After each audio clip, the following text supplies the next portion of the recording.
What up? What up? It's the man Sean P coming live. This is Sean P Experience sitting with the Griots. I got a very, very special show lined up. It's always special, but this time is very unique. I got my sister in the building.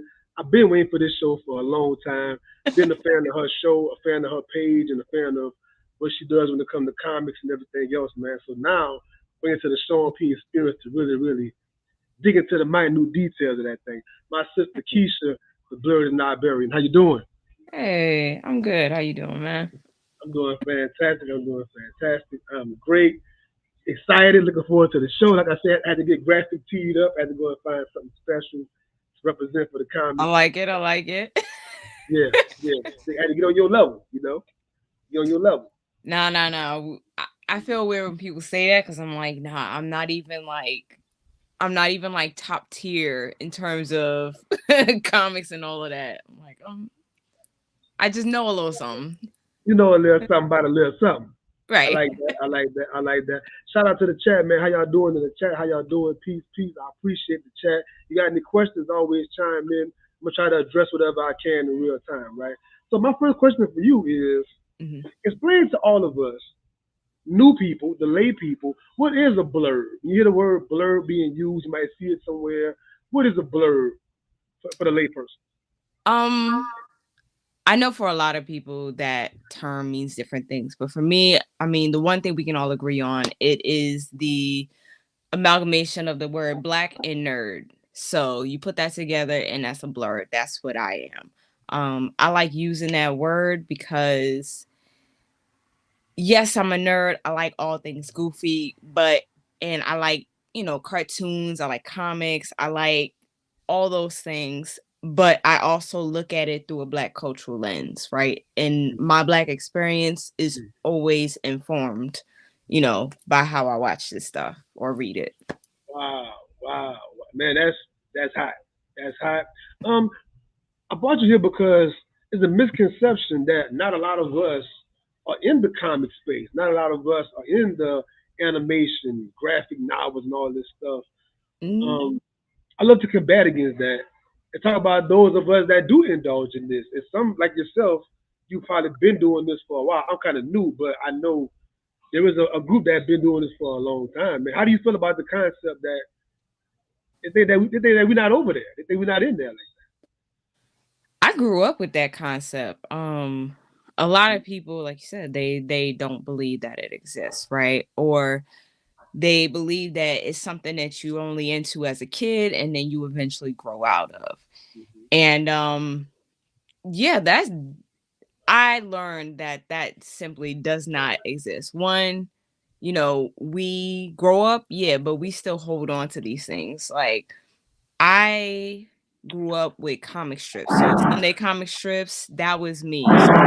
Curtis, um, what's another one? Boondocks, those were mine every Sunday. That's what I was reading. And I never grew out of that. It just became more and became different. So it's not that we don't exist. We're just not all in one place. I found that being online allows us to have that large community that we always wanted growing up. Like, and we're finding each other all over the country. So yeah. and when I say a phrase like they think we're not over there, I'm not even talking about other people. I mean like amongst the black community. Oh yeah, Because for seriously, man, sure. people think that I don't want to date myself, but being a child of the '80s, right? When I finally got to high school in the '90s, try to put the right words to it these days to be correct. Only certain guys really wore certain kind of shirts and hoodies and hats. Like, that was over there in the corner. We all Mm. had our Jordans and Polo and Nike and Nautica, like the cool kids, right?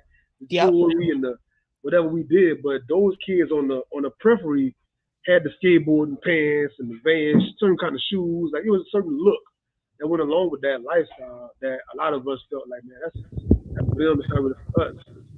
So it's kind of like that, you know. No, you're right. I actually grew up with it. Like I'm from New York, so if you if you weren't wearing the right thing, you was either getting clowned or you were being completely ignored. So I didn't even get comfortable with graphic tees that had any of the shows I was watching till I was an adult.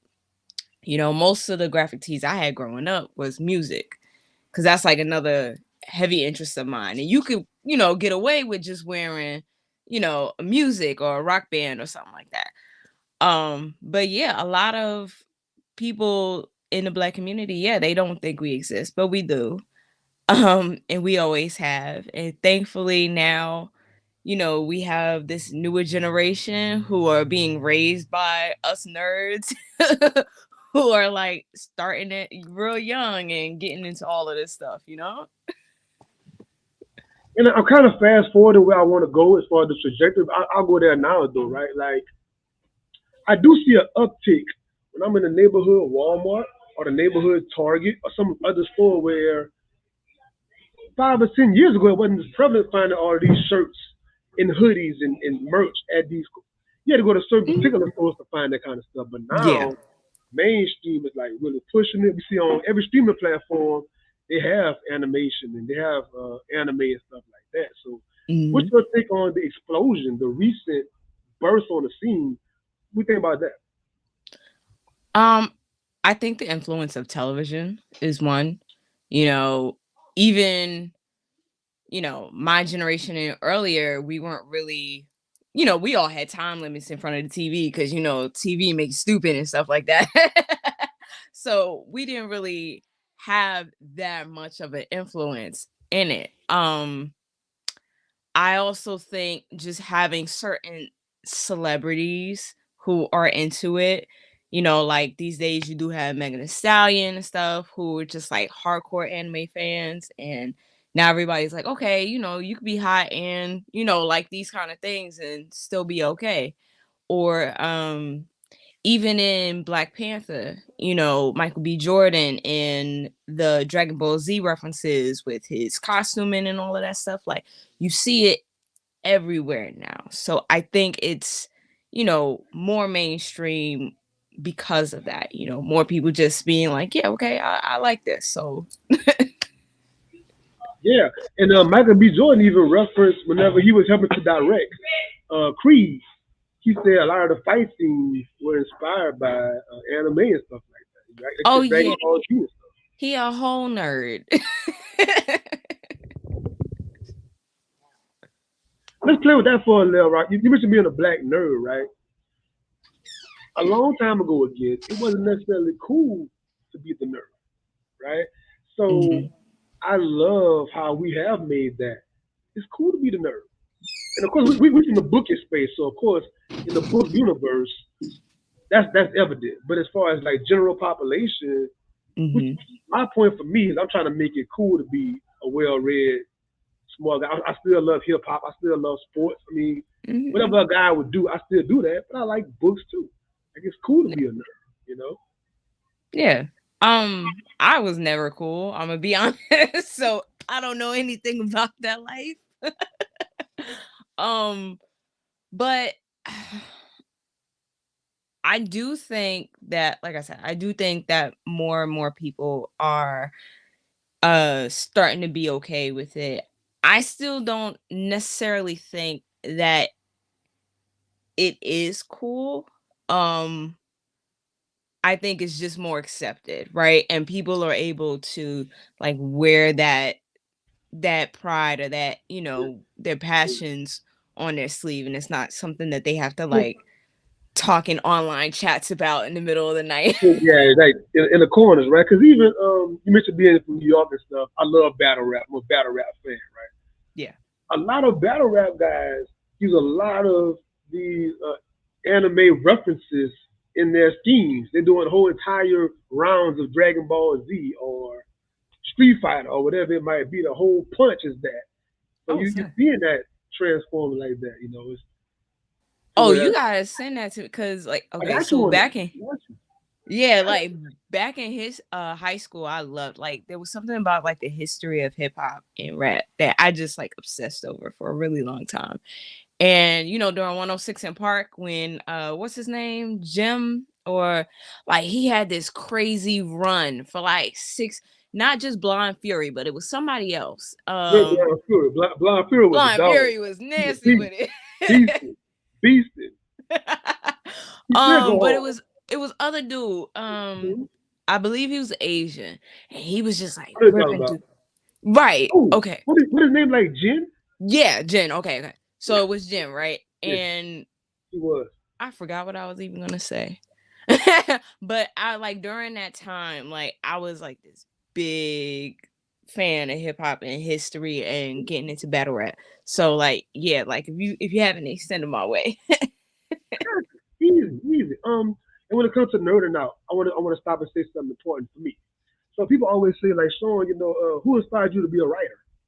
They're waiting for me to say, the classic Toni Morrison and James Baldwin, Richard Wright, but it wasn't. Cause I was a reluctant reader growing up. I love telling that story, right? So for Mm. me, the words that Nas used in Biggie Smalls and Tupac Shakur, and you go to Wu Tang Clan, right? They're Hmm. big on knowledge itself. You from New York, the 5% and using the science, and that made me like, man, how they doing that? That made me I want to read the dictionary. I want to use no words like that. I want to be able to do what they're doing with words. So I started wanting to write and study and learn language from hip hop. It wasn't about these classical people. I didn't even know them. Yeah. I No, know, I know, I definitely. know, I know the Jizza and the RZA. I don't know Tony K. Bombard and all. I don't know all of that. I know what Nas said. That's dope. I That's know another dope. Tupac said this is Right? telekinesis. I was in junior high. I'm like telekinesis. I'm like, wait, like hold on.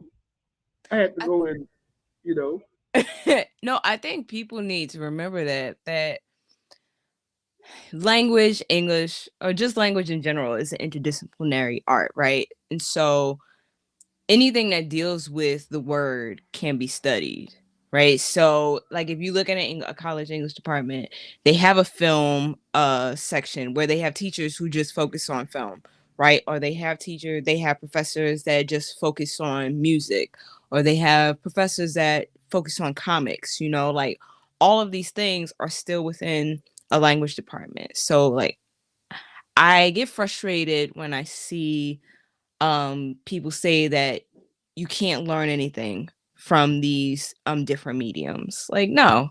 No, you're still getting a message. You can still analyze it. You still use these literary devices to teach others and understand and interpret. So we're not even gonna go there.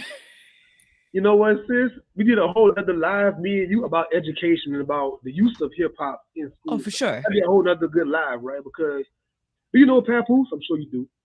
Of course. Okay. So Papoose famous alphabetical slaughter Yes. made me read the dictionary. I read the dictionary cover to cover because of Papoose alphabetical slaughter. I'm like, how does he know that many W words? How does he know that many X words? Like, I started being fascinated, like how you say that many Z words, and it was effortless. It was easy. Yeah. So like Papoose is a person amazing. like that, and a Loaded Lux, another battle rapper, like these kind of people made being a nerd cool again, which is my point for why I'm bringing it up tonight. Those guys being how they are, I mean, Kendrick Lamar is a big old nerd. Obviously, Yeah. he's clearly a well-read guy to do what he's doing. You know, Yes. yes, ma'am.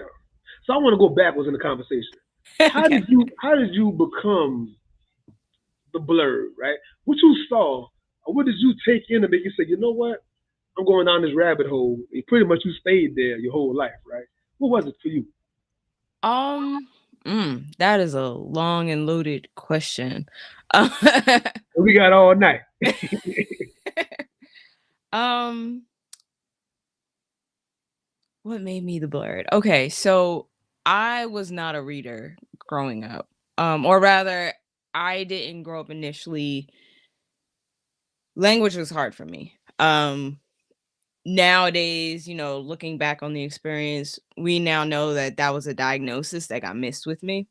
Um, but language was really hard. For some reason, math and science was easy, like the back of my hand. But anything dealing with communication and language was really hard. So, in New York, we had these things called, the citywide reading tests and math tests. And I got like a perfect score on the math test, which wasn't, yeah, unheard of, right? But on the reading, I failed miserably, and they couldn't figure out why this happened. And there was this conversation of me having to like take redo the third grade. And they decided not to because my mom was like, all right, I'm gonna get her hooked on phonics, and that's what we'll do. So I was on hooked on phonics for, I think, the summer after third grade, all the way up to sixth. Like, my mom had these two big things that I had to like pull out a paper every weekend. I had to do like two or three of them. And I went from like just reading like little sentences all the way to like full on essays. And those were terrible, but it got me to read, right? Like doing it in that kind of rhythm. And then that's when I started branching out with books and stuff. And oh, this is such a long story. I don't know how to put it down, but around sixth grade, that's when I started reading books on my own and figuring out what I actually liked. Found out that I liked historical fiction at that time, or anything that helped me understand humans, because that was a struggle for me as well. Um, and then I was also like doing comics. I found that comic strips on Sundays was just easy. It was fun. And then I kind of like left comics alone after that, around high school, because I wanted to be cool. I wanted to, but it did not work out. um but I started getting into like Brit Lit and Western Lit, because that's what they put in front of you in high school. So the Jane Eyres, the what else? I'm rereading Frankenstein right now. So like those kind of works I fell in love with, mostly because they were about people who were different, who were like on the fringe of society and just like trying to make their way.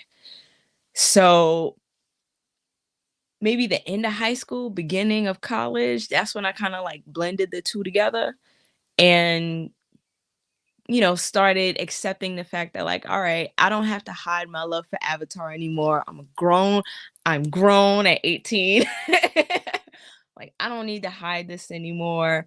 Um, I can like just share with the world everything that I'm in. So like here I am taking all these honors courses while waking up at 6 in the morning to watch Pokemon to get like my daily fix. And really that's how it was until I graduated from college. I got my English degree. I went into teaching.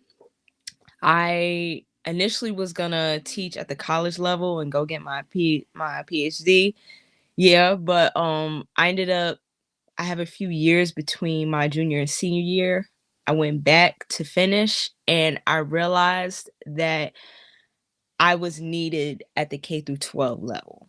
You know, I'm a firm believer of giving back to my community, specifically the Black community, as often as I can. So I was like, before I go into, the college level, it's not even guaranteed that I can, work at an HBCU. But I know that if I work in the school district of Philadelphia for a few years, and give back to my community everything that it gave to me, you know, that'll help. That'll do something. So I ended up teaching for a few years. The best experience of my life, hands down. I learned more about myself, my community, and how I could help my community during that time. But it was during that time where I was like, I can really blend these two in a more cohesive way.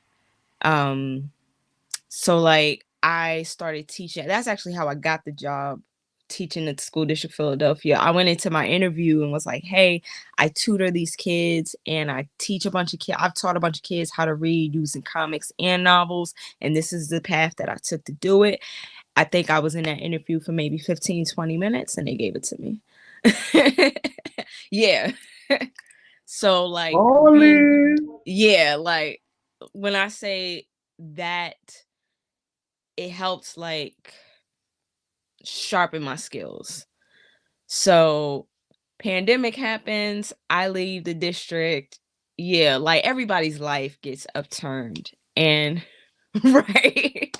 We ended up moving like 6, 7 hours away. And I was like, all right, I don't want to teach where I'm currently living. I live in a predominantly white rural neighborhood. Not saying it's bad, but it's not where I want to teach. I always want to teach Black and brown students. People feel some kind of way about that, but if I'm going to impart my knowledge, I want it to be on my community, you know. Man, look, sis, every other culture do it. The way I see it, every other culture do it. I don't know why it's so bad whenever we say, you know what? I want to do a black hot dog stand. You want a black hot dog stand? Like, every other culture got what they got, and it's fine, it flies. But the minute Right. we say it's a black whatever it is, And that's a whole different it is. conversation to It have. is. I just had to say it. I just had to say it. Yeah. I mean, it's my platform, so whatever. I can say it. Right. But yeah, like I was like, Now, all I right, love I don't want to teach out here, but I it. still want to be in community with people who like the things that I like, who want to read these books. I want to keep reading fantastical stories written by Black and brown people.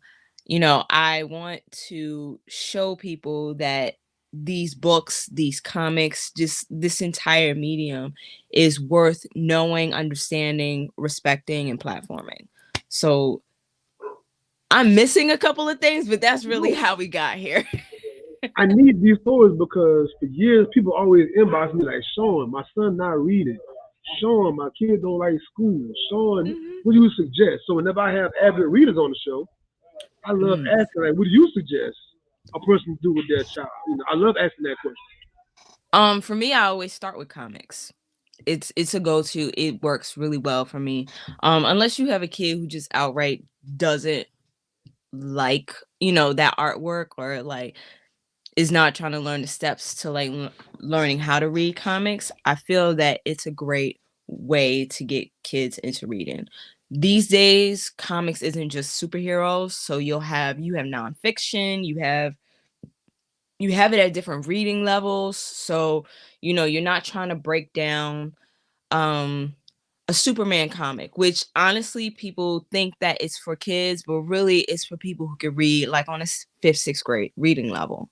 Um and so like you have more options with that. Like for instance, my son, he's not a reader at all. He has a language disorder, um where he struggles with reading, he struggles with interpreting anything that's not like logic, right? So anything that's not explicitly what it is, if he has to like read between the lines to understand it, he struggles with that. So we started with comics. I actually started with Mimi, and there's this comic in Scholastic by Shawnee Grant, or I believe, and Mimi and the something, right? And that was the first comic. It's about this little girl who has this like supernatural thing with her. I keep forgetting, but she goes on these different adventures in every single book, and it's an introduction to chapter books. And yeah, like that was the first book I saw him independently read, like on his own, flipping the pages, wanting to know what it's about. And I like because of that, I always say try a comic. Comics give you a quick and easy way to figure out if a genre is right for you. And then you could build off of there. Um, I used comics and figured out that my 14-year-old liked what was it? Sci-fi fantasy. So because of that, I was like, all right, I could put these sci-fi fantasy books in front of you. So we would start with a comic and then, do a short story, go to another comic, do a longer story, and go back and forth like that. So yeah, that's what I would say. That's a great answer, man. I'm always talking about a person's interest. You know, so many times as a parent, That's so cool. I did a whole live on this last year about some books that we might all love and champion, but they're not really good starter books. Yeah, yeah, You gotta have some yeah, chops together to enjoy these yeah. books.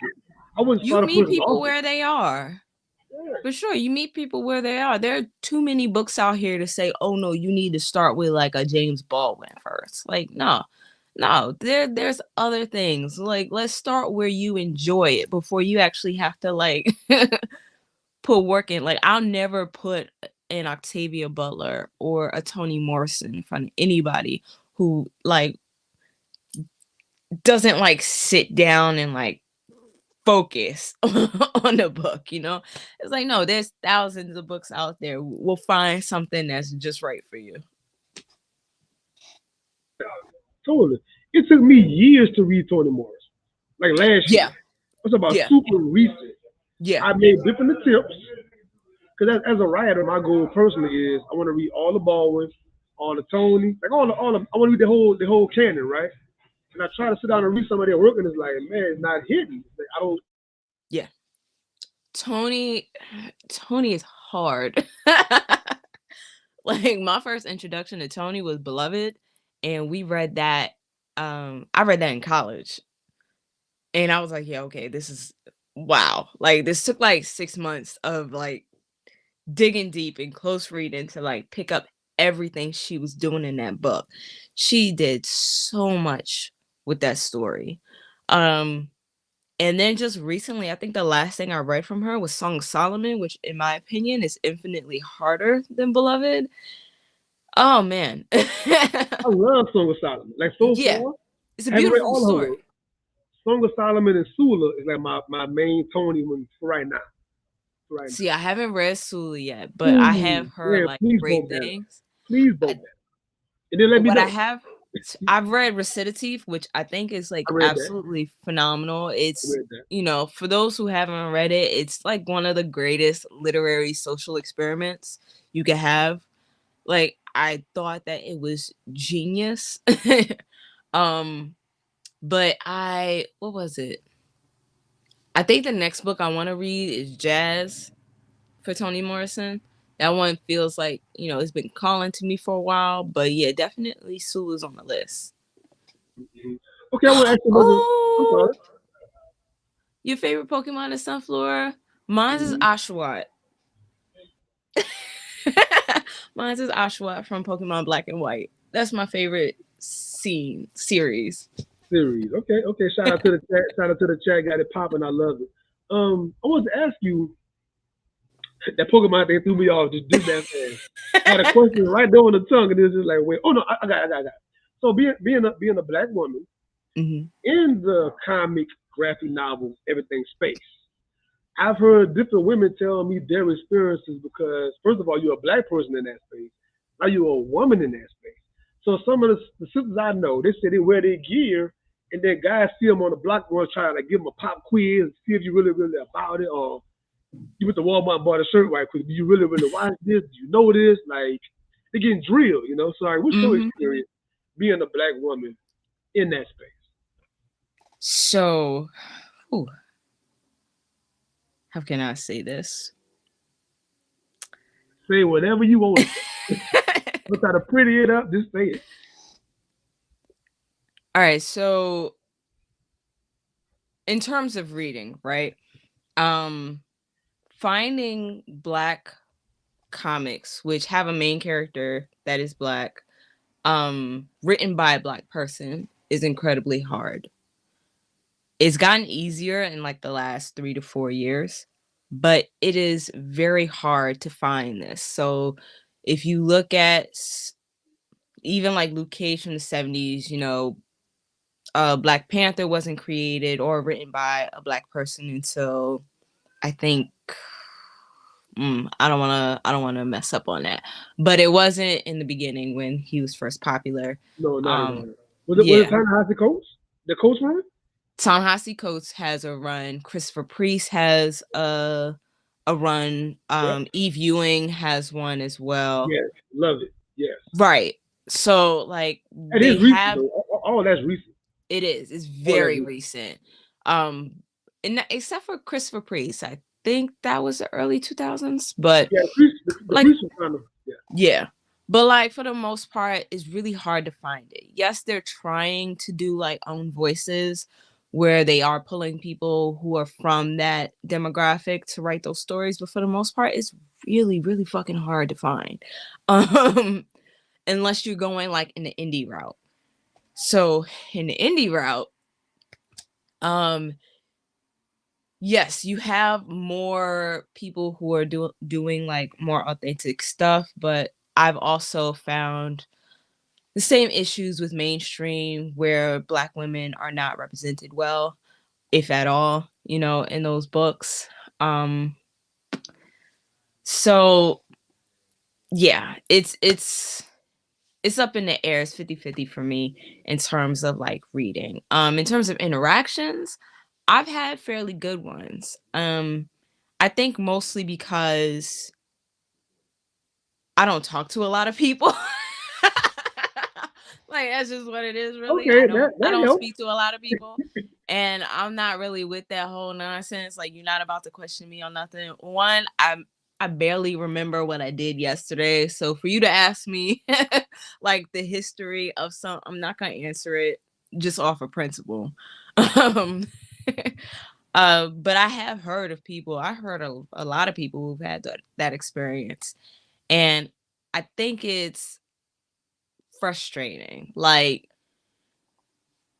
of all things, why? Like, we're supposed to be in community with one another. To do that kind of gatekeeping is completely unnecessary. Completely unnecessary. And to think that I'm gonna just let that rock because, I'm a woman, I'm a black woman, like, It's the equivalent of, well, back in the day more so than now. It's different now, but like back in the day, if the white guy came around and wanted to be a part of the cipher, right? Wanted to be a part of the hip hop. You like, man, you don't like hip hop like that. Like, mhm. what's this Tupac movie? And what's this Biggie Smalls line? He's trying to Yeah, like see if you really what you say you are.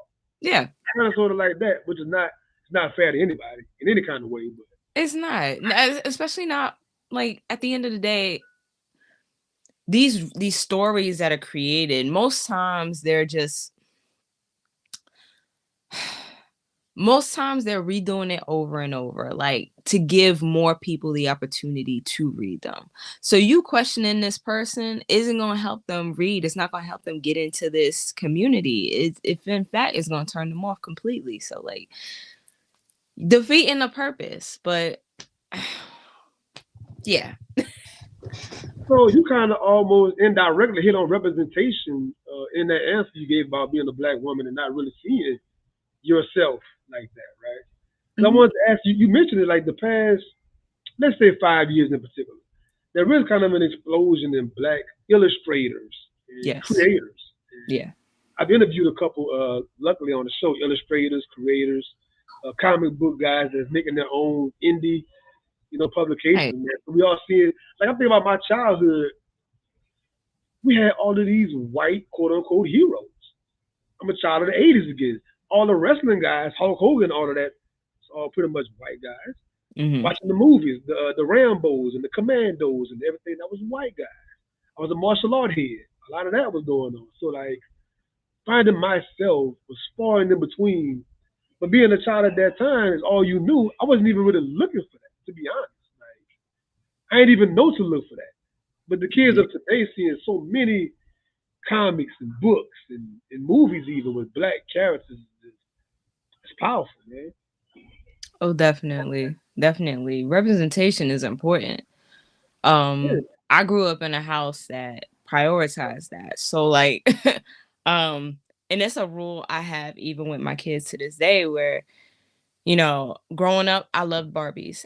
I had yes, I am. I'm a member of Be Too Weird. But growing up I had Barbies like this. I was obsessed with Barbies. But I had not one white girl on my roster. It was a rule in my house. I was not allowed to have them.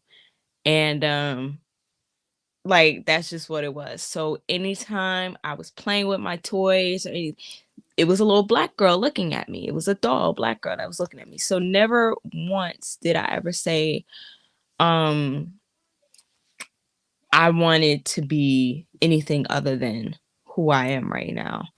You know, um and it's something that I think that, our generation, we were kind of like putting into these younger kids. So like one of the things I'm doing with my son is, living out here in this rural majority white town.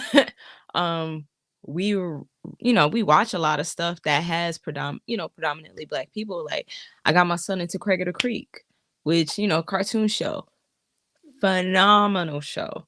I'm so happy he fell in love because it's one of the blackest cartoons I've watched in a while. you know, um, And now he's like, just the other day, he was like, there's this show on, or this movie on Netflix. I don't know if it's a movie or a show, but it's about this dad. And I guess he has like this secretive job or whatever. It's animated. He goes, hey, can we watch this on Friday? Because on Fridays, we watch, movies and TV shows together as a family. And I looked at it and like the whole family is black. And I'm like, oh, period. Yeah, let's do this. Like that representation is so important. And I'm excited to see like kids like my son who are finally like going, oh, this is important. They look like me. I want to see what this is about. They look like me. So I want to see what this is about and actually get quality work. Yeah, it's important. I'm gonna tell you, even at my age right now, it's a particular guy on Instagram. I follow all his stuff every day. I think his name is like Diego Salva or something like that. But he does these AI recreations of all kind of comics. He makes them black and brown. At my big old age, when I see the black Superman, Batman, Street Fighter cat, whatever it is, I feel something every day. I put it in Right. my screensaver on my phone and screensavers like that, my laptop, like even at my age, just seeing it, it does something to me I can't even articulate. I can only imagine for a kid what that feels like to Oh see yeah, something for like sure. It's amazing. I remember watching Pokemon for the first time and I was an adult after I done already fell in love with Pokemon. And this is why I love Pokemon Black and White so much, is because you know how Ash usually has like a team with him, right? One of the kids on that team is a little black girl, named Iris, I believe. And in her, she wants to be a Dragon Master. So all the Pokemon that she gets are Dragon Masters. She's black, or at least she's a girl of color, right? And if you look at a picture of her, she has like these two ponytails, and it's just amazing. So not only do we have that person of color who, in my opinion, like she's black in my eyes, right? But one, I think it's the second gym leader that Ash faces. She has a normal type gym, Lenora, the first black gym leader I have ever seen. And this woman looks like everybody's auntie. Fantastic. Like, representation is so, so important. that. And I think after the explosion of the Black Panther, what that was like 2018, like Yeah. after that, we saw what Disney did with what was it called? Shanghai, I believe it's called, right? As far as the Asian community. Yeah. So it was kind of like an Asian Black Panther as far as the visuals and what they were doing with that, right? And then they have other characters as well on the Disney Plus. You can go check it out. And it's kind of like different ethnicities, but they saw, wait a minute, the Black Panther, the explosion behind that, the numbers it did, the Hmm. merch, how we came out in droves to go and support it. They realized like, oh, if we tap into these different ethnicities specifically, there is something to that. Yeah. There's a need for it. Yeah. It is completely a need for it. But I'm like, I guess on the kids level, like, or superheroes, like you're, well, not really. But yes, we are showing up in droves for it.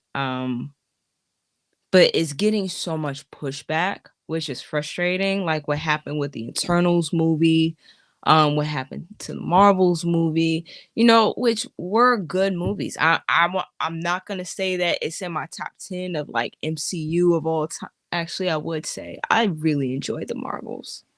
I really enjoyed that movie. Um,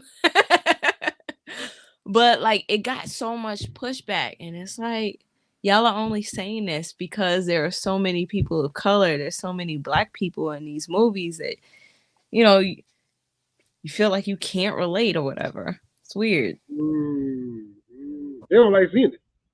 They don't No, like seeing it. because it forces them to acknowledge the things that they've been ignoring for so Mm-hmm. long. Yeah. It's the same response when they see what a black James Bond. You can't do a black James Bond. You gonna do a black Yeah. what? It's this certain series on Netflix, and now I can't say it in real time on the camera. Oh, I think his name is Lupin. I believe his name is black dude, tall black dude. Mm-hmm. It's a French word, Lupin or Yeah. something like that. Yeah. I He's a didn't know the thief in that actual movie. character wasn't a black dude, so I enjoyed the series. I wanted to read the books, being a nerd that I am, and I found out with the books In the books, it's not a black dude. Yeah. I love the series. I want to read the Black Lupin in the book, but it's like, so the people that's really hardcore about what it originally was, they just not gonna get off of that stand. Like, nah, it can't be somebody black. You can't do that with Spider Man. You can't do that with. They Yeah. just stuck on that. That's frustrating because so there's this book, Girl with All the Gifts, right? Written by M.R. Carey. And this is not an advertisement to the author because I feel like the author does some pretty egregious things, especially in Book of Coley. I feel like, and this is a whole tangent, like I feel like that author, Do it. one, like once that author saw how powerful Girl with All the Gifts became when they made Melanie black in the movies, I feel like he was like, oh, I can do this, and then created the Book of Coley, which probably is really good, but it's just I have an issue when white people write people of color when they write black people. Um but yeah, like I feel like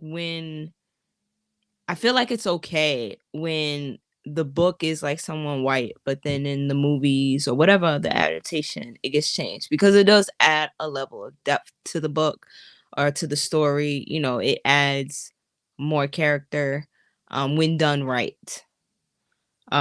But it is kind of frustrating when you're watching a movie and you're like, all right, let me read the book. And then you're like, oh, Because I want to tell you, I didn't buy the book. When I realized I didn't buy the book, I'm not gonna lie, I didn't buy it. yeah. I was like, what? Right? But let's go somewhere else real quick, kind of sort of in that lane when it comes to the old versus the new. Because I asked you about the new recent push and all the graphic stuff, right? And even the movies. But some of the die hard, tried, true, long time fans, they're the main ones that be like, well, in the comics it didn't really happen like that, and Spider Man didn't really do that, and that person didn't really die, and they Yeah. did that wrong. Like, what do you feel about that? Because I think these companies, they're not marketing to us. They're marketing to our children. Like my daughter, my sons, they want that demographic. They're the new buyers. Yeah. We already pretty much we in there, but they want our kids. Yeah. So I think that they're rewriting, they're doing things different. They ain't even talking to us old heads, right? Well, I'm the And old head, I guess. one, I think to compare, like, let's stick with the MCU for a minute. So I think comparing, I don't think you should ever compare the Marvel Cinematic Universe to the Marvel Comic Universe. You know, there are some similarities, but not a lot, right? Like you said, it is different. When you're going from page to film, there are certain things you have to do. You don't have, 15 volumes of book to write a story. You only have this a little bit of time. So you're getting what you can, like the major plot points out of it, and you translating it that way. Um, so I think comparing a book to film is weird. Yeah, I think it's weird. Like you said, there's a lot in terms of like the audience and who they're going for. They're trying to Mhm. bring newer people in. So Yeah, like yeah. they're not gonna get like what you saw on page 87 that was an Easter egg to some, obscure volume from the 70s or some shit like that. Like it's not gonna happen. Mm. So people who do that really need to like sit down, take a deep breath. So is I, it like the old head in the barbershop or the old head talking about sports? Like, oh man, Muhammad Ali and Kareem would have. Is it like no, that? yeah, like I feel like You certain young kids don't things. understand. LeBron ain't nothing.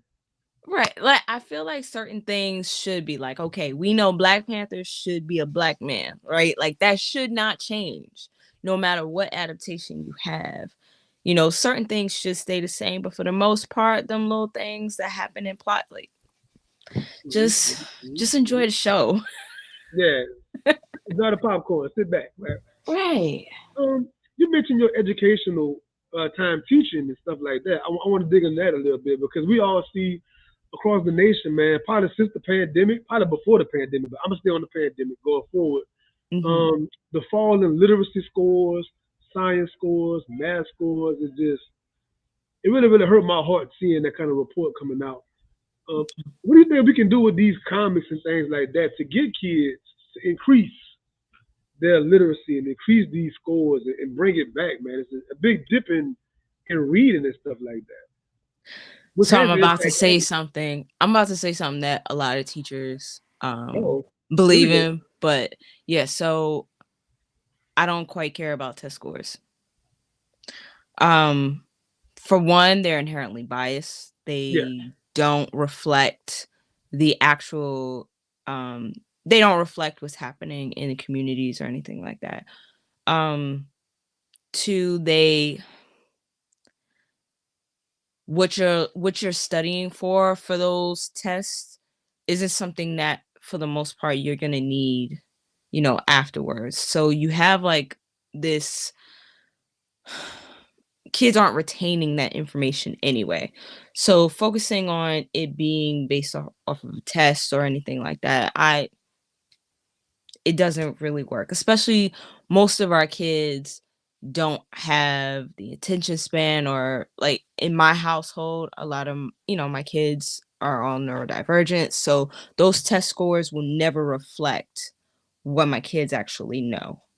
Um and just being a teacher, I know I've had dozens of students where I'm like, I know you know more than this test. So I will never say that you know nothing because of this. I had one kid that would he would whoop me in chess every single day just for fun, would just like break out a chessboard and let's play. Like, it's different. People's intelligences are different. So once again, I'm never gonna say that a test score is necessary.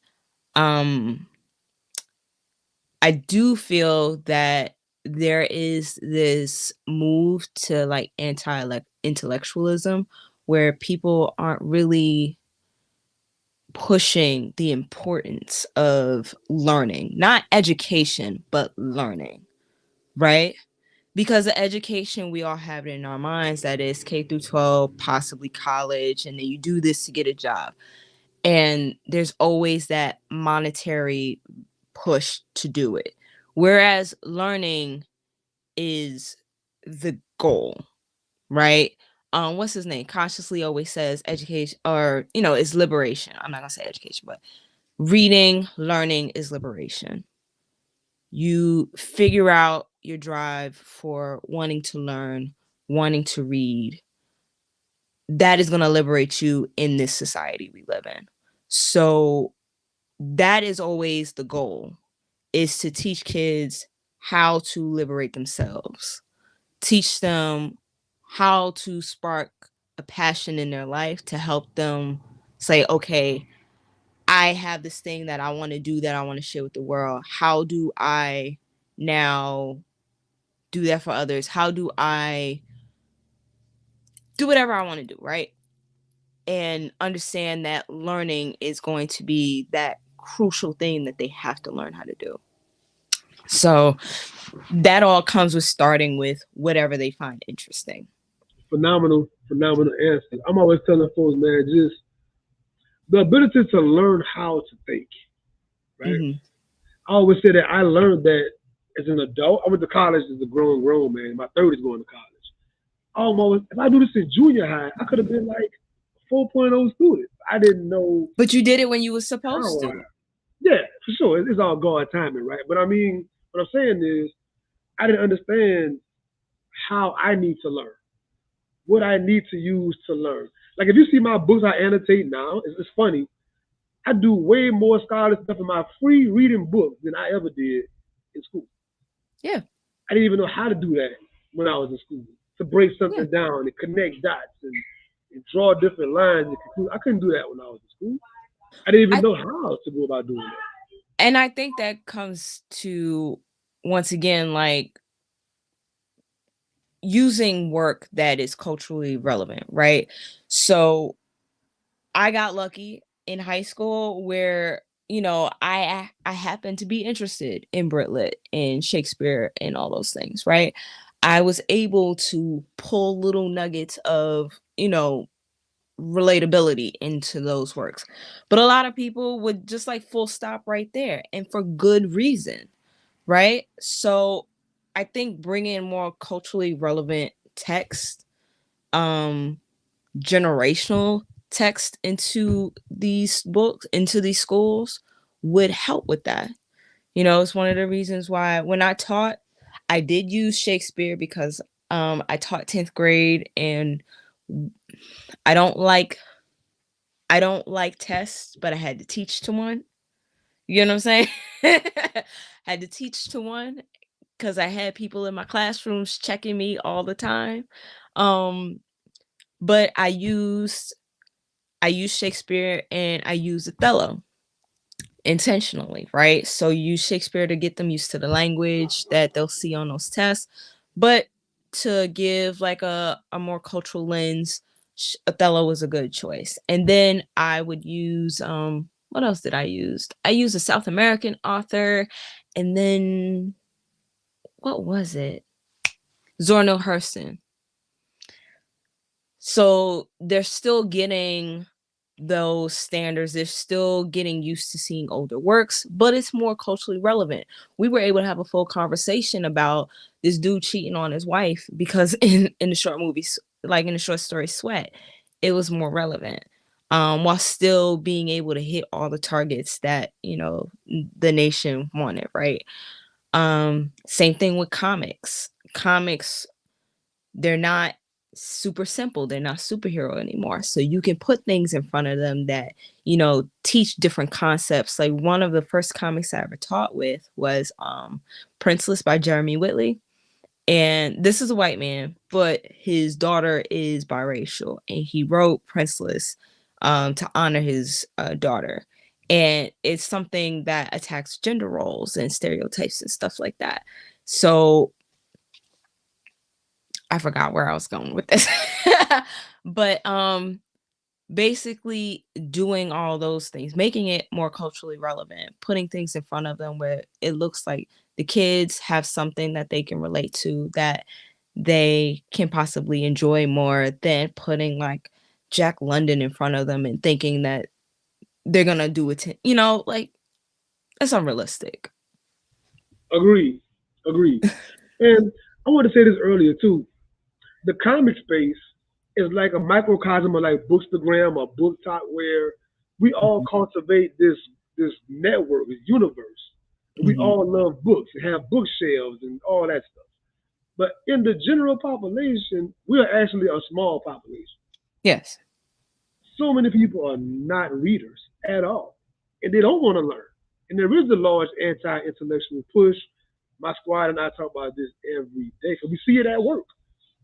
You see Hmm. it in your everyday life, like, oh, these people are not reading. Hmm.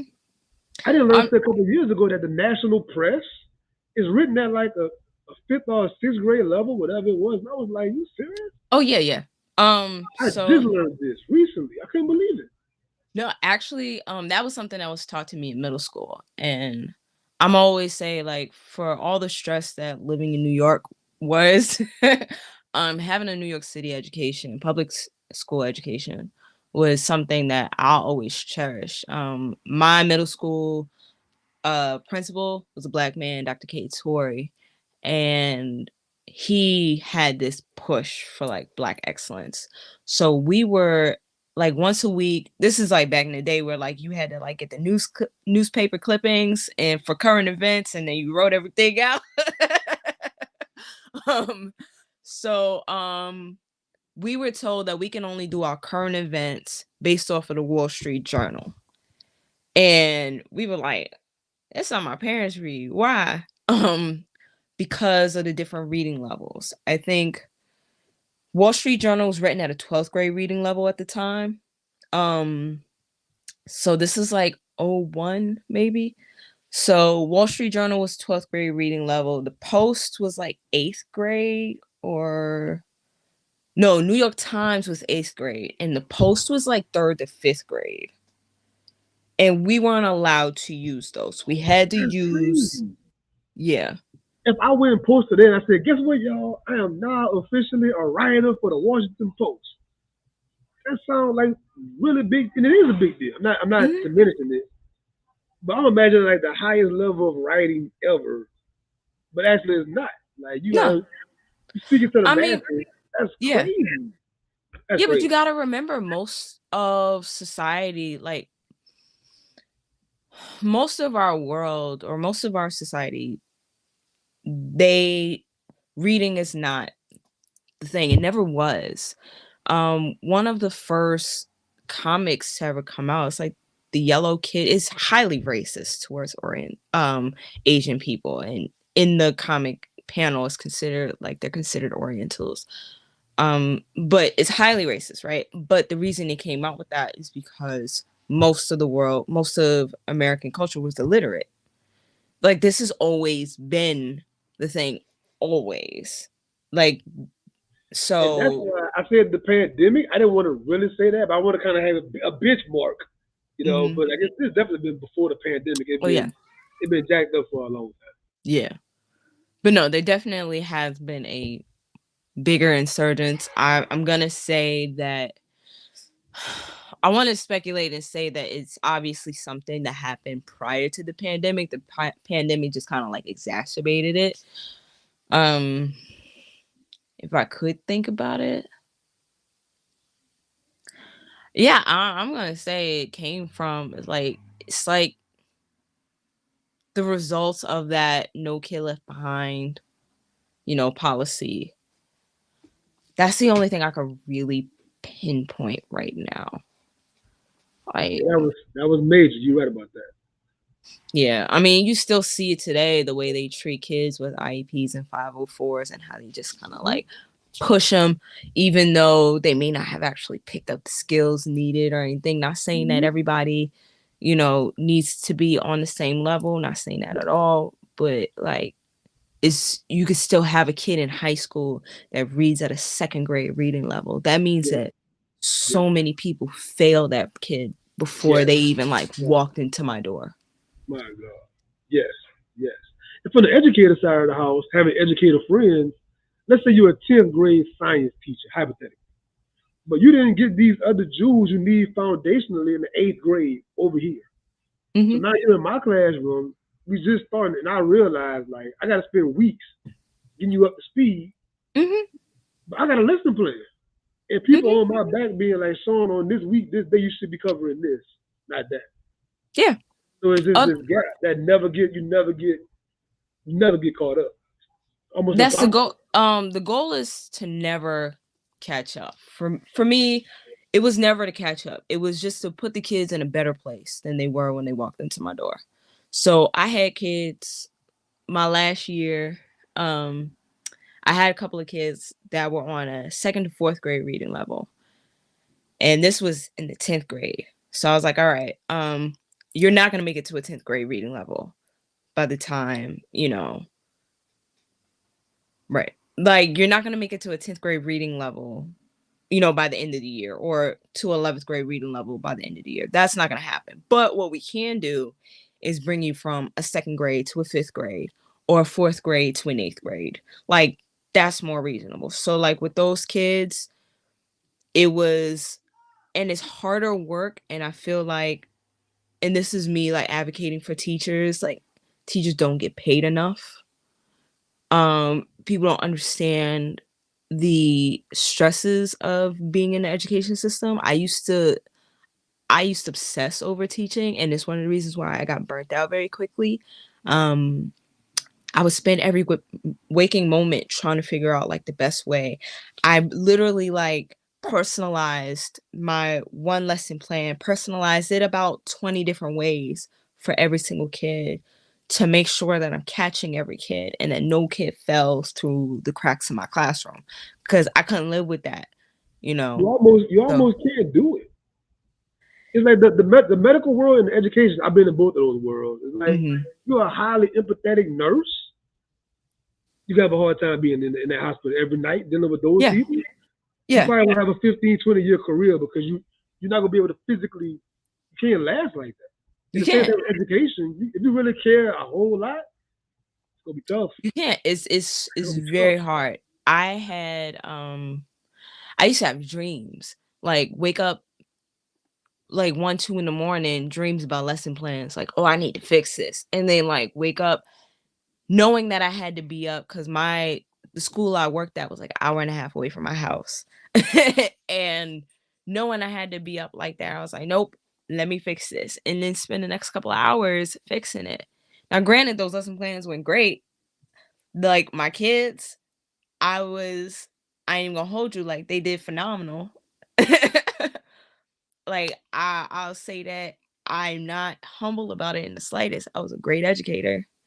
Um, but it's hard. It's incredibly hard. And I was on my own for a lot of it. You know, I had a community that did support in some ways, but the ways I really needed help with administration and with the system itself completely failed. Man, I know friends of mine in the Midwest in particular where it's crazy cold. They're taking their teacher salary and they're taking their own money and they're going to buy gloves Oh yeah. and mitts and jackets and Yeah. scarves. And like you're doing things way beyond Oh the yeah. call of duty, but you know that household right there. You know what's going on with that family. You know what's going on. Yeah. a It's thousand a percent. lot, man. Yeah. And I think it's frustrating because, and I know we talking about books and comics and stuff, but No, it's I all think it's relevant. frustrating. It's all together. It's all together. And like I think it's frustrating because people think that the education is just you learn these things, it's just the academics and that's it. It's like, no, you need to take the entire picture of the child and the community. And whatever the community is dealing with needs to be addressed in the schools, right? It needs to. So a lot of times, often you end up being the therapist to these kids. You end up Yeah, being auntie to yeah. everybody. You know, you end up being, that go to the things I have done to make sure that my kids were good. I was like, I don't care if I gotta drag you over to this line. We gonna be successful together. you know. You can't just gloss over it, right? Like school and church, for an example. If we know in the community there was a big shooting that happened last night, we can't like not address it. Like it just never happened. Okay, y'all, we're going to Jonah in the whale. We talk about Right. this. They like, no, we all grieving, we all feeling with this thing. You can't just gloss over it.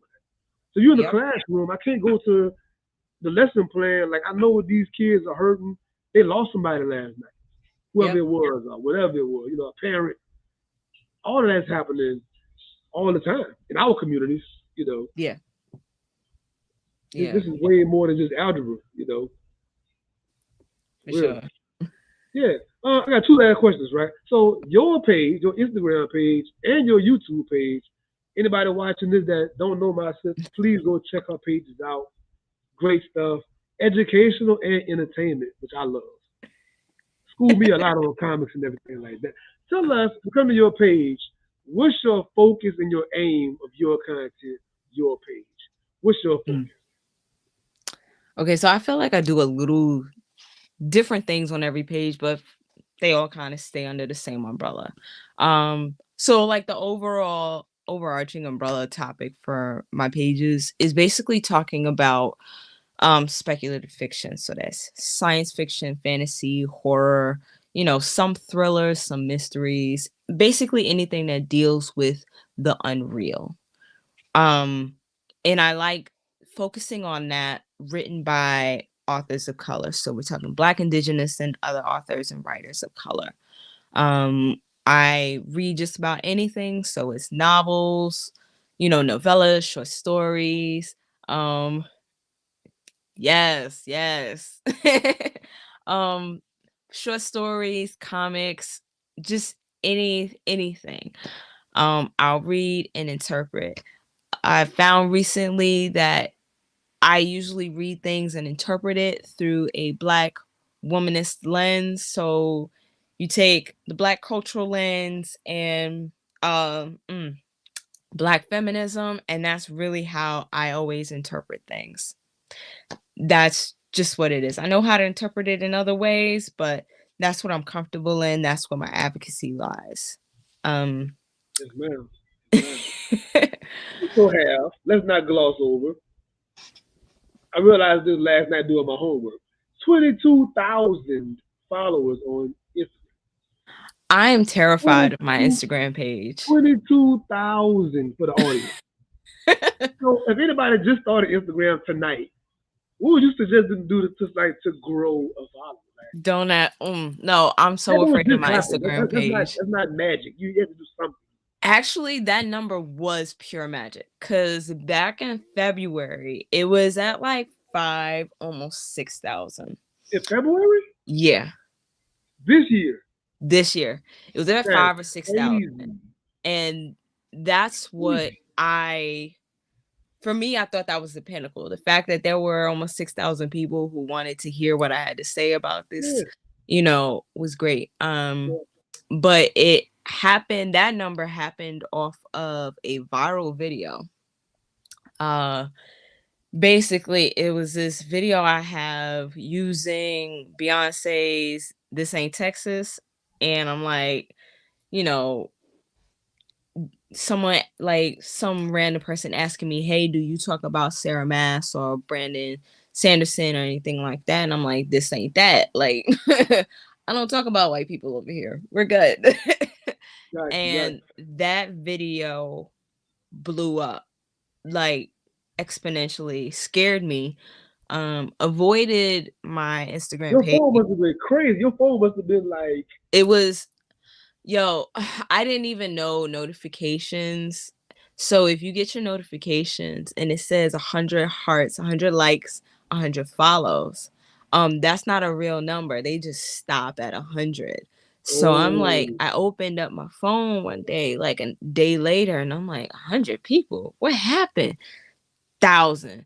There was a point where I was getting 1,000 followers a day for like 2 weeks. And I was like, okay, this 1,000 a day for 2 weeks? yeah, That's it a was crazy one. That's yeah, crazy. it's Unheard that of. page scares me so much. It's taken me a while to like figure out, trying to make sure that I'm not beholden to anyone because I still want to talk about the things that I want to talk about. I still want to advocate for the people that I want to advocate for, but also like that number, whenever you get into the higher numbers, I'm realizing that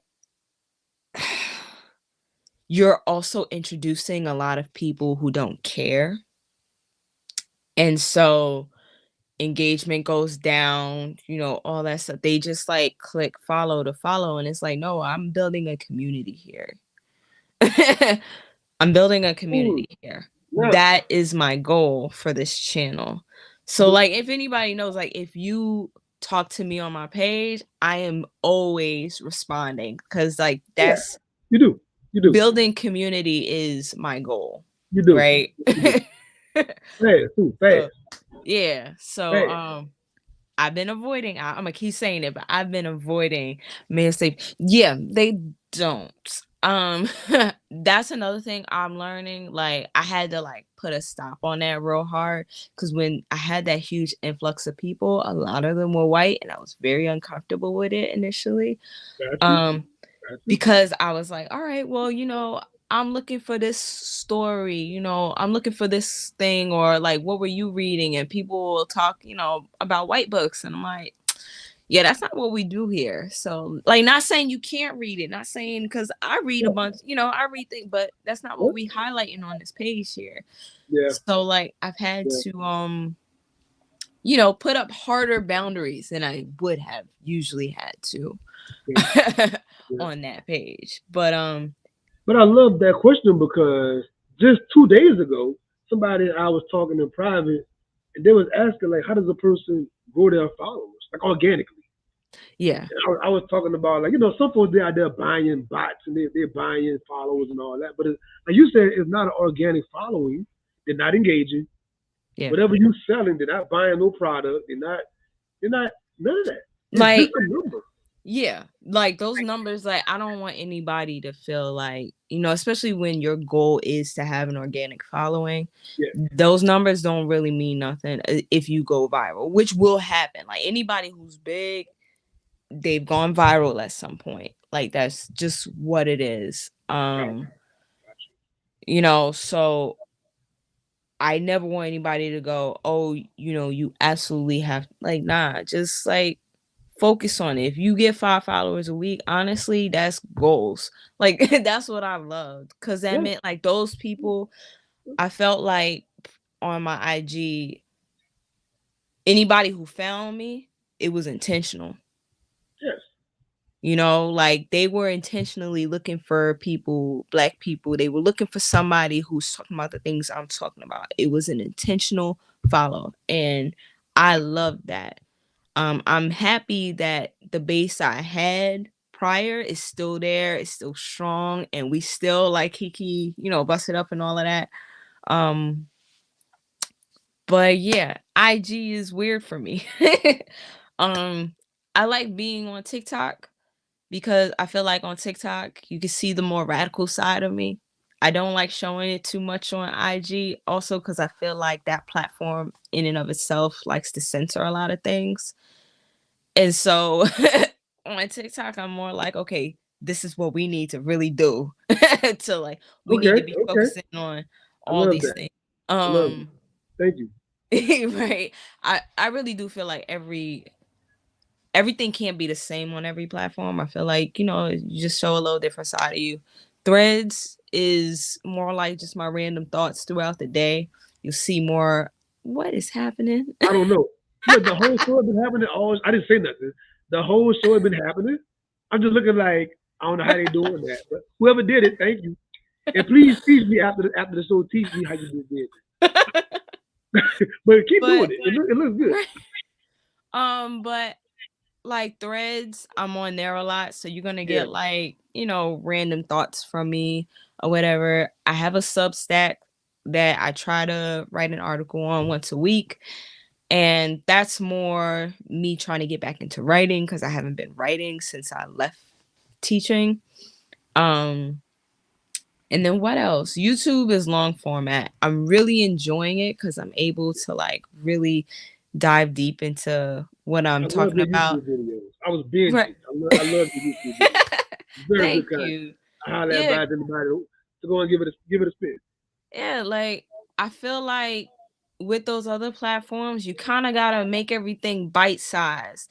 And I feel like that also works against trying to teach people how to critically think because yeah, getting things in nugget sizes can help some people, but not all.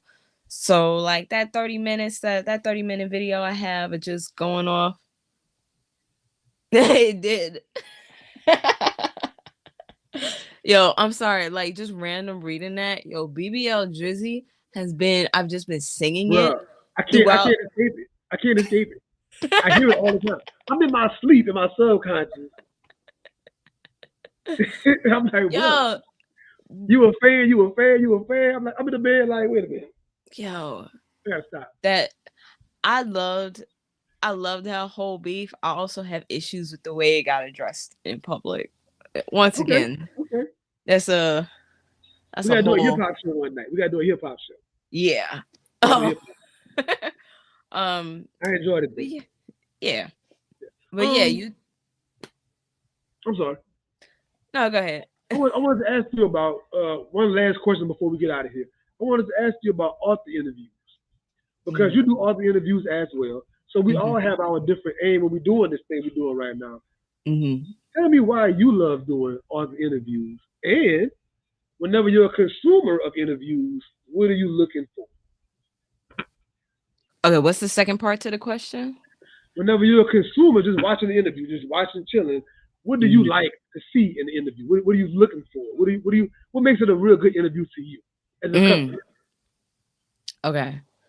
So I like doing author interviews. I started doing them last year when I was on a podcast called Nerds, Herbs, and Words with my friend Erica, Fabulous Magazine. Shout out to her. Um, so I started doing them with her last year.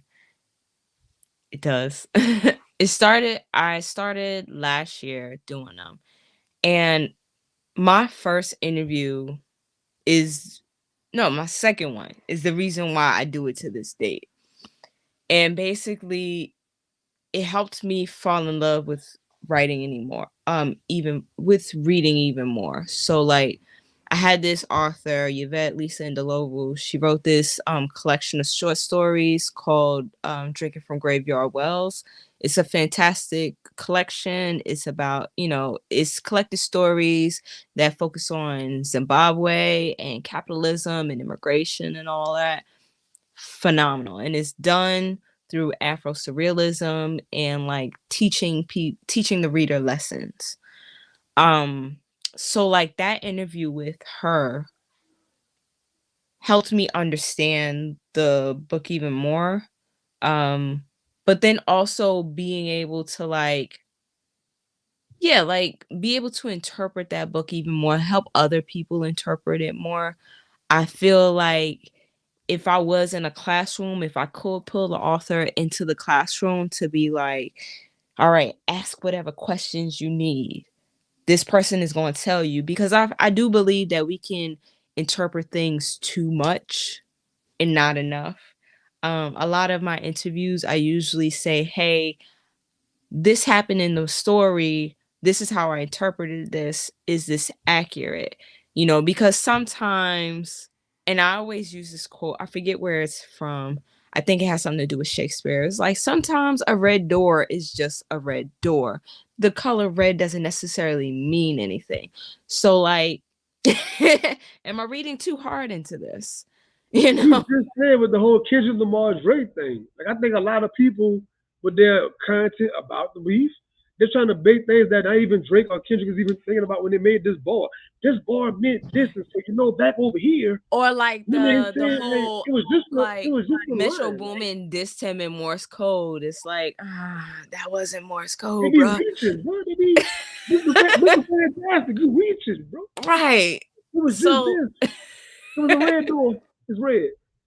right. So like I always ask that question. It's a great way to like keep myself in check and also just help other people like get excited about speculative fiction, because a lot of these black and brown authors, they don't have the opportunity to tour like a lot of these white authors do. They don't have the opportunities to market the way, other ones do. So like if I could use my platform to help uplift their stories, and if someone looks at my page or looks at my interviews with them and goes, oh, let me give this person a chance, that means I've done my job, you know?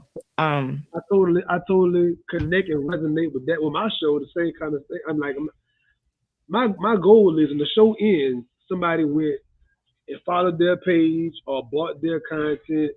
That's a right, job well done, in my opinion. Like I did my job. right. Just one Thousand follow. percent. Yeah, that's the point. I, I was I got like, yeah. um, I see it as, at least my page and what I do, I see it as a form of advocacy, of activism, you know.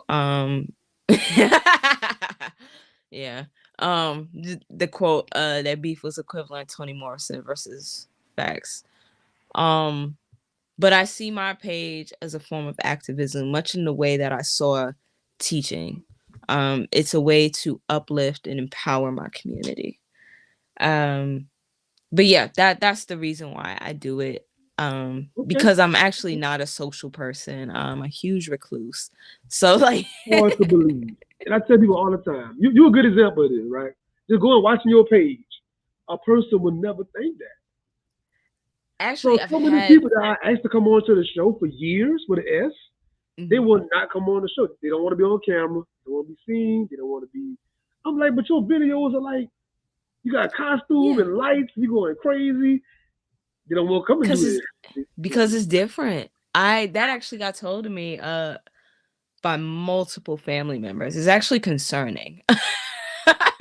That yeah, they're like, Keisha, when I see your page or I see you at these conventions and you're moderating and stuff, this is a completely different person than whoever we see at home. And I'm like, honestly, it's because this is a high interest of mine. I have a handful of interests that I'm willing to speak about, and everything else I'm kind of just like, just living. Like, I ain't got nothing to talk about. Like, my life is mad basic. So I don't really speak on anything. But if you get me to talk about books, hours. Give me to talk about comics, you give me to talk about musicals, hip hop, whatever. I can talk about those things. Anything else? No, it's mm-mm. So like no, I get that. It's And you are all very brilliant people. So I tell people all the time, you see me talking and all this stuff. I know some amazing, incredible, brilliant minds you will never see because they're not coming out. They're not yeah. coming on camera. They're not coming on mic. So I just pretty much let them feed me in the shadows. I come over here and try to interpret what these great minds are talking about. I'm like a Yeah. That's yeah, awesome. I mean, that's what it is. I'm the mouthpiece. Hey, look, we all need that, right? We all need Yeah, someone rooting sure, for us. sure, Yeah. sure. Last question, then we out of here. Yeah, one superpower, what would it be? One superpower. Oh. Pick one. In the chat, same thing in the chat. Hit me up in the chat. If you had one superpower, Mm. what would you choose in the chat? Dang, I just answered this a while back. Oh, you did? Um, That's a bad cause question. Then. like no, cause me and hubby, we always like he's a nerd too. Like Oh, so bet. like we always Shout out have to the these nerd couple. conversations. Uh but dang, I forgot what my answer was. And it was like super insightful too. Hmm. Um Dang.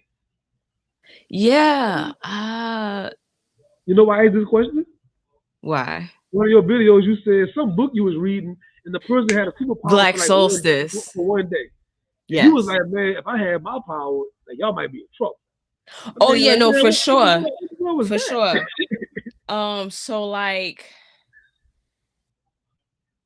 that no matter what kind of supernatural, if I had supernatural abilities, it'd be a wrap. I'd be terrorizing the world. Not terrorizing, but I definitely To be a um villain, anti-hero, I'd be an anti-hero. anti. If Yeah. some people call me a villain, that's their choice. That's their prerogative. Um, but I know a lot of people will not like what I do because I feel like the world we live in, the people who have power currently, they don't care, they don't do enough. So, yeah, I would rectify that. I'd fix it. And, after I go into my little solitude, do my little montage of studying and perfecting my craft, yeah, I'm going to war with everybody. The whole world could get it. The whole world could get it. Like I've always You know some and Thanos that's type stuff. yeah, no, honestly, Wiping yes. out universes, like y'all wiped out. Y'all No, okay, because I know this sounds bad, but like happening. it happens in a lot of things. Like if you read The Ballad of Black Tom by Victor Laval, right? Or like basically any other supernatural thing where there's this monster or something. Most times black people are siding with the monster. They're siding with the thing. It's like, look, I know this thing has the potential to like destroy everything, but I'd rather that destruction be indiscriminate than, you targeting me intentionally. So, gang, gang, like that's what we're doing. Like, that's what I'm going to do. And I'm of the firm, I believe the same thing. Like, I'd rather leave my chances, and deal with a monster than deal with anything else. But, if I could have superpowers, it wouldn't be to go into time. I don't quite care to fly or anything like that. Um, it would probably be something elemental, like where you're either something along the lines of like an earthbender, or like dealing with nature or like the weather, like storm or Or whatever, like storm type. Okay. something elemental. It would definitely be something elemental for me. I think well just being the guy, but like next of all, like my time being an athlete, of course something like Incredible Hulk, like this incredible strength, ability. Like I Mhm. just trying to imagine what's it like being that strong. Like that's Mm, yeah. yeah. Okay, yeah, I can see that. Yeah. And of course, there's always a gift and a curse, right? Like every gift got a curse to it. Right. Trying to learn how to wield that kind of strength and how to make the right choices. You got Yeah. to be careful. Like that's got to be a crazy, delicate thing to be that strong. Yes, very true. Very, very true. Yeah. Well, thank you for all your time. I appreciate you. I love the page. Keep on doing what you're doing. I'll still be Thank following you, you. and I appreciate you. I got you on the battle raps too. I got you on that. Yes. I got you on the battle rap. All right. Thank y'all to the chat, man. I appreciate y'all. You will see me again on the 28th. I have Robert Samuels, the Pulitzer Prize winner of His Name is George. That's right. My third Pulitzer Prize winner on the Sean P Experience. It's crazy. It's going up. It's an amazing book. Go and get it. Nice.